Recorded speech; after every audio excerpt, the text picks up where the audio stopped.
I was 27 when they pushed me out. Ryan, my best friend from college, sat across from me in that sleek glass and steel boardroom, his tailored suit a far cry from the hoodies we used to wear in that cramped Portland garage where it all began. "We can hire 3 younger programmers for your salary and equity," he said with a smirk, his words cutting deeper than I'd expected. "Nothing personal, Caleb, just cost cutting." For 9 years, I'd poured my soul into Nexus Labs, the tech startup we founded together. 2 laptops, a whiteboard, and a dream to revolutionize data analytics for small businesses. That's how it started. I was the tech brain, coding our platform from scratch, while Ryan, with his charm and hustle, pitched to investors and closed deals. We built something extraordinary, something that mattered.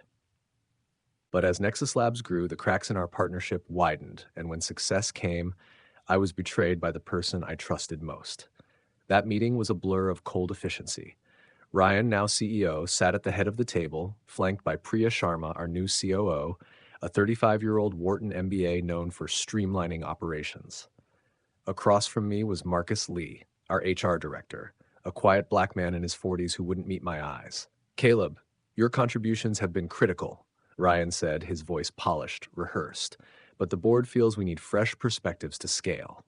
He flashed that smile, the one that used to win over investors. I stared at him, the guy I'd stayed up with until 4 a.m. debugging code, the guy who'd crashed on my couch when his startup dreams outstripped his bank account. 9 years ago, I wrote the first line of code for Nexus Labs, back when we called it Data Pulse, on a rainy Portland night. I designed the algorithms, built the servers, and architected a platform that now powers analytics for 200,000 businesses across the West Coast. I owned 30% of the company, a stake we'd agreed on when it was just us against the world. Now, with Nexus Labs valued at $50 million, they wanted me gone. Priya slid a folder across the table, her movements brisk, practiced. "The severance package is generous," she said, her tone clipped. 6 months' salary, vested stock options, and a non-compete clause. "We'd also like you to consult for a month to transition the team." I flipped through the papers, my hands steady despite the anger burning in my chest. "What about my equity?" I asked. Ryan leaned forward, his eyes sharp. "The board's offering a buyout, $2 million for your shares. It's fair market value." Fair? My 30% was worth at least $15 million. They were lowballing me, banking on me being too tired or too loyal to fight. I looked at Ryan, searching for the friend I'd known. His eyes were cold, calculating. "I'll think about it," I said, standing, my voice calmer than I felt. Marcus finally met my gaze, his expression apologetic but silent. I cleared out my desk that afternoon. 9 years fit into a single cardboard box. A framed photo from our first office, Ryan and me grinning next to a jury-rigged server, a chipped mug with the old Data Pulse logo, a hard drive with the original code base. My team, the engineers I'd hired and mentored, whispered as I walked past. Some looked away, others nodded awkwardly. My phone buzzed as I reached my truck in the parking lot. A text from Lena, our lead data scientist, a 32-year-old Latina I'd hired 5 years ago. "Caleb, what the hell's going on? The team's freaking out. Are you really gone?" I stared at the message, my thumb hovering over the keyboard, but I didn't reply. I wasn't ready to explain. Back at my modest one-bedroom apartment overlooking the Willamette River, I sat on the balcony with a beer, watching the city lights flicker on the water. Sarah, my girlfriend, a 28-year-old graphic designer with a sharp wit and freckled skin, came out pulling on a thick sweater. She sat beside me, her hand resting on mine. "You okay?" she asked, her voice soft but concerned.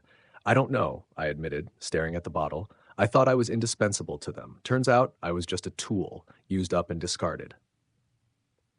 Sarah tilted her head, her eyes piercing.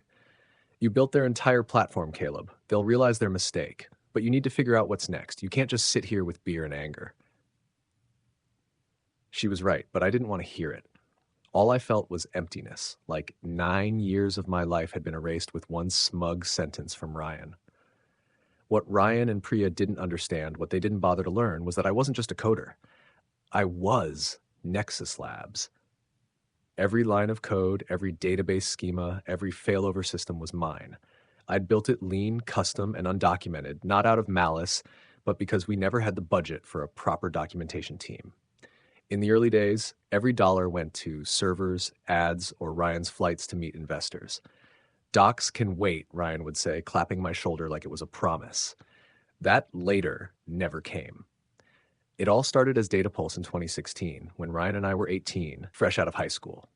We met at a coding boot camp in Seattle, bonding over late-night hackathons, arguing about open-source frameworks, and surviving on vending machine sandwiches.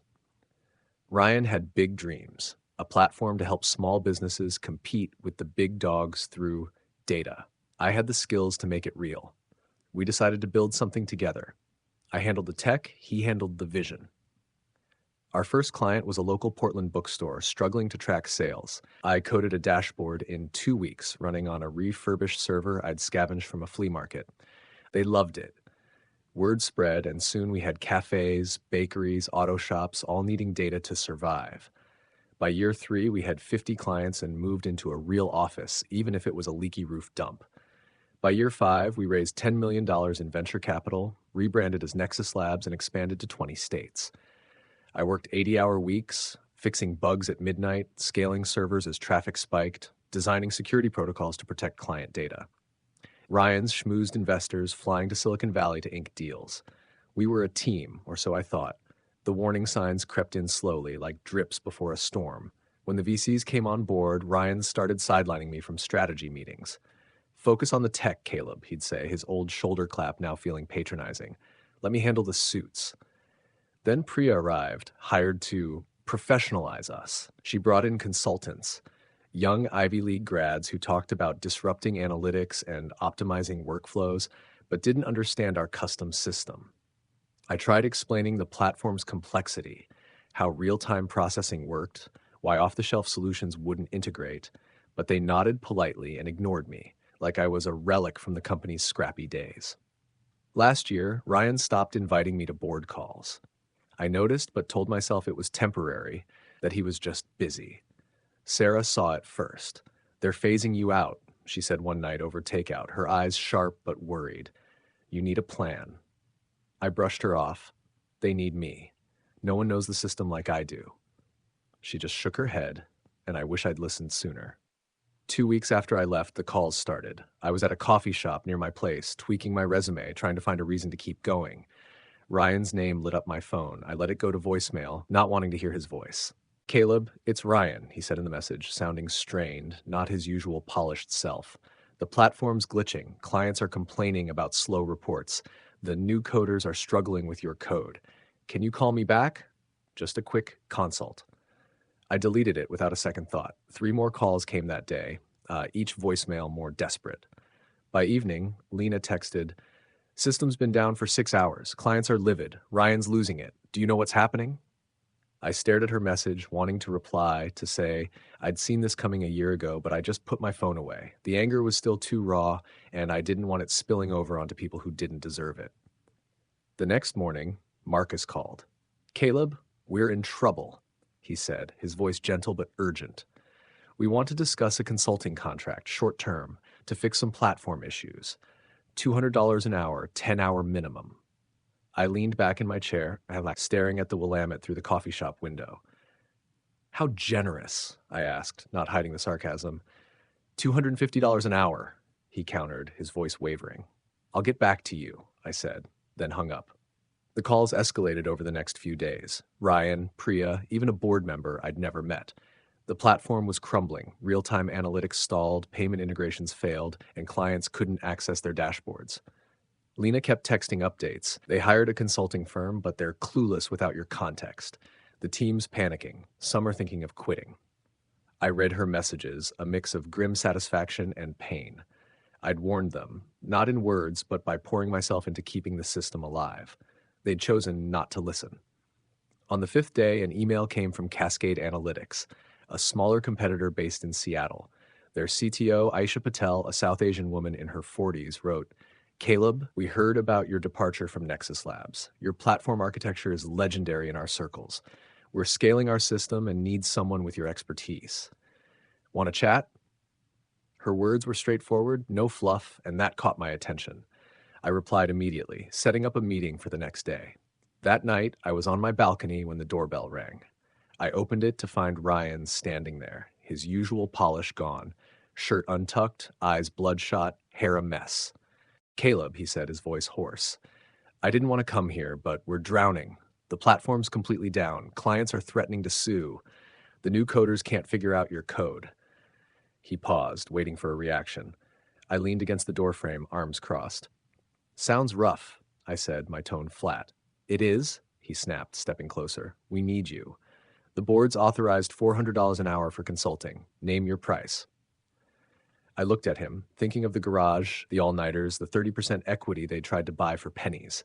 I thought of his smirk when he said, "Just cost cutting."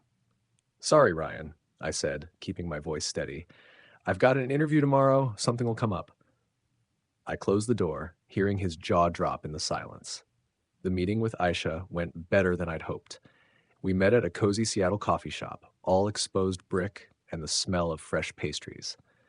Aisha, with her warm smile and sharp eyes, put me at ease. "I've followed Nexus Labs for years," she said, stirring her latte. "Your real-time analytics tool is unmatched. No one else does that for small businesses." I nodded, a flicker of pride cutting through the numbness. "Took a lot of late nights," I said. "That's why I'm here," she replied.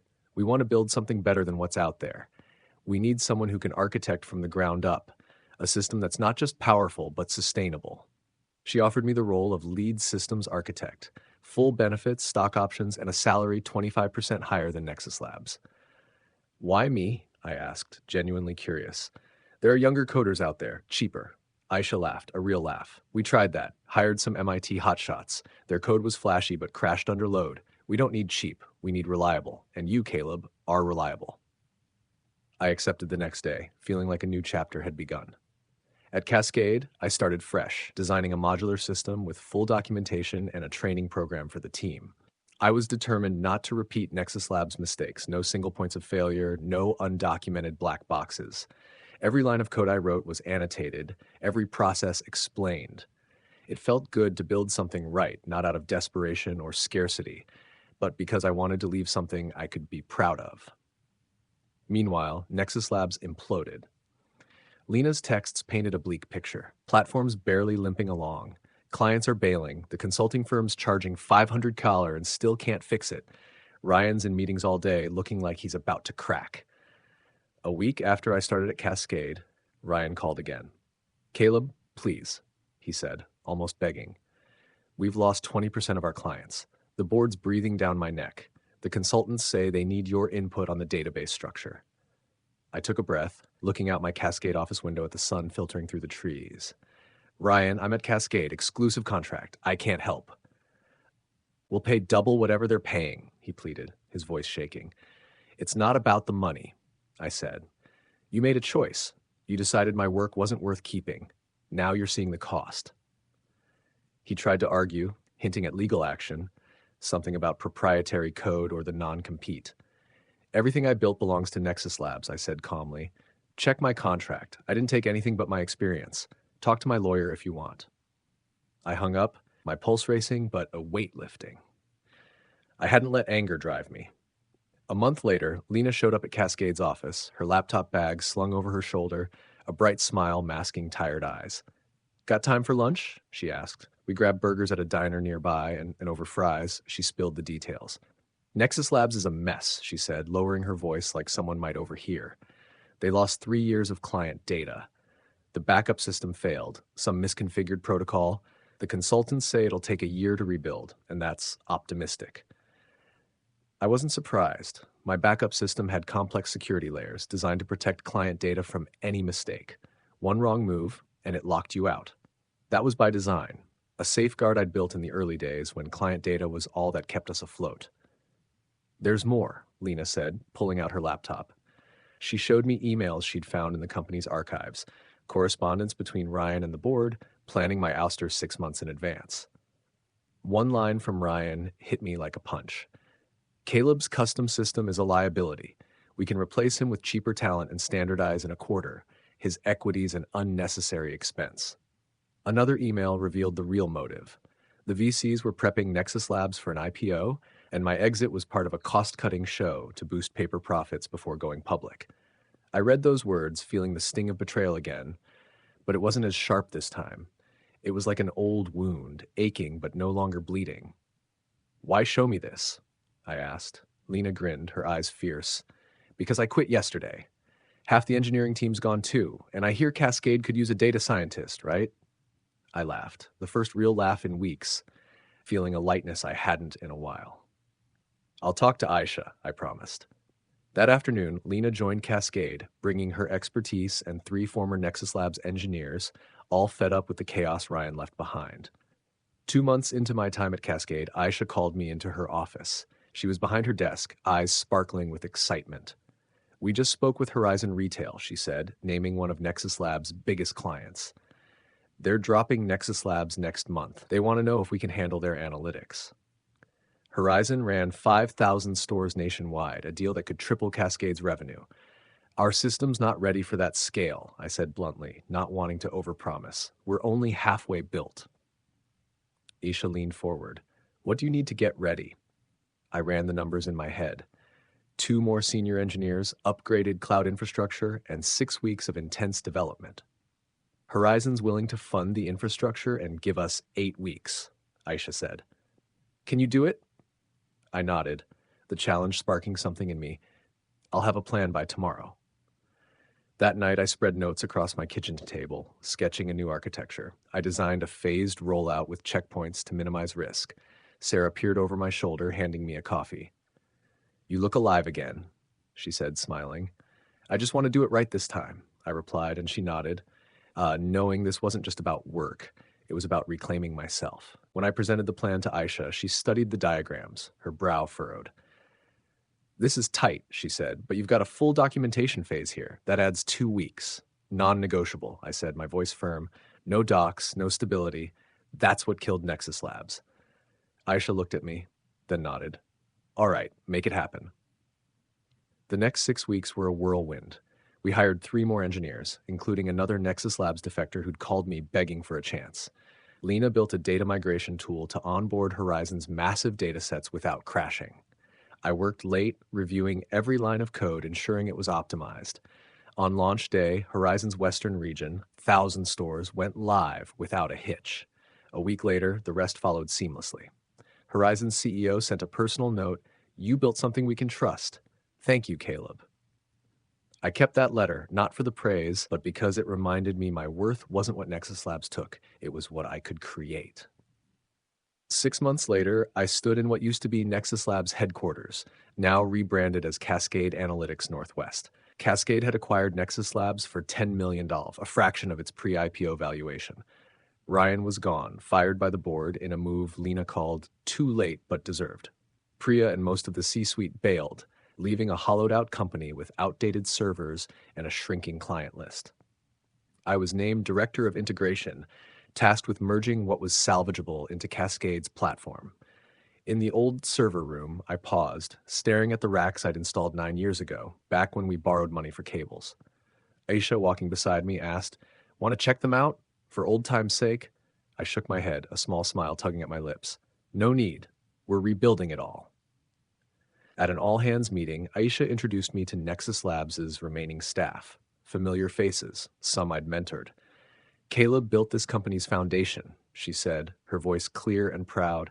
"Now he's here to help us make something even better." I kept my speech short, outlining the integration plan and promising support through the transition. As I spoke, I saw a few people wipe their eyes, and I wondered if they were thinking of the early days, like I was. A year after the acquisition, Cascade Analytics was the leading analytics provider for small and mid-sized businesses in the U.S. Our platform, fully documented and scalable, handled millions of transactions daily. Horizon Retail renewed their contract with a budget increase, and new clients, from restaurant chains to logistics firms, flooded in. Lena, now head of data science, built a predictive algorithm that turned heads industry-wide. I was proud not just of the tech, but of the team we'd created, one that trusted each other. One crisp October morning, I met Aisha to wrap up the integration report. "The board approved your training program," she said, sliding a folder across her desk. "You'll lead a division teaching engineers to build sustainable systems, not just for Cascade, but for the industry." It was my one condition for staying post-integration, a legacy of knowledge, not just code. Thank you, I said, my voice catching. This means a lot. No, thank you, Aisha replied, her eyes earnest. You didn't just build tech, you built a culture of doing things right. But my story doesn't end there. One winter afternoon, as I left Cascade's office, I saw a familiar figure by the entrance. Ryan. He looked different. Thinner, hair unkempt, wearing a worn coat instead of his old designer suits. He met my eyes, his expression a mix of shame and desperation. Caleb, he said, his voice trembling. I just need a few minutes. I stopped, feeling the old anger flare like a smoldering ember. Part of me wanted to walk away, to leave him in the cold. But another part, the part Sarah helped me rediscover through long nights of talking, whispered that I needed this, not for him, but for me. All right, I said, nodding to a nearby bench. Talk. Ryan sat, his hands clasped tightly. I was wrong, he started, his voice choking. I thought I was doing what was best for the company, but I was wrong. I let greed and the VC's pressure blind me. I didn't see your value, what we built together, until it all fell apart. He stared at his scuffed shoes. I lost everything, Caleb. The company, my career, my reputation. Now I'm freelancing, trying to scrape by, but no one wants a failed CEO. I listened, waiting for the rush of satisfaction, but it didn't come. Instead, I felt hollow. Ryan had paid for his choices, but that didn't erase the hurt he'd caused. I thought of the years we'd shared, the dreams that bound us, and I realized the hatred I'd carried didn't hurt him. It only chained me. Ryan, I said, my voice steady but sincere, I'm not forgiving you for your sake. I'm forgiving you because I want to be free. I don't want to carry this anger anymore. What you did was wrong, and you'll live with that, but I don't have to. I pulled a business card from my wallet, not mine, but one for a Portland nonprofit I'd been volunteering with, helping small businesses with free analytics. Here, I said, handing it to him. They need experienced people. It's not high paying, but it's a start. If you really want to rebuild, try it. Ryan took the card, his hands shaking. He looked at me, eyes wide, like he couldn't believe what I'd done. Why? He whispered. After everything I did to you, why help me? Because I'm not you, I said. And because I've learned real value isn't in revenge, it's in living true to who I am. I stood, pulling on my coat. Good luck, Ryan. I hope you find your way. I walked away, not looking back. But I heard him stand there, silent, just the sound of the cold wind. As I turned the corner, a weight lifted like I'd shed something heavy. I didn't forgive Ryan because he deserved it. I forgave to free myself, to build a future unshadowed by the past. A year later, I stood before a conference hall of young engineers at Cascade's first tech summit, talking about documentation and sustainable systems. In the audience, I saw familiar faces from Nexus Labs' early days, now part of Cascade's team. Lena sat in the front row, clapping loudest when I finished. Driving home along the Willamette, the river reflecting the silver moonlight, I thought about value. Not the kind measured in stock prices or IPOs, but the kind that comes from building something lasting, from proving your worth when others doubt you, and from letting go of hatred to live a fuller life. I didn't need revenge or Ryan's regret. I'd won by moving forward, building better, and letting my work and kindness speak for me.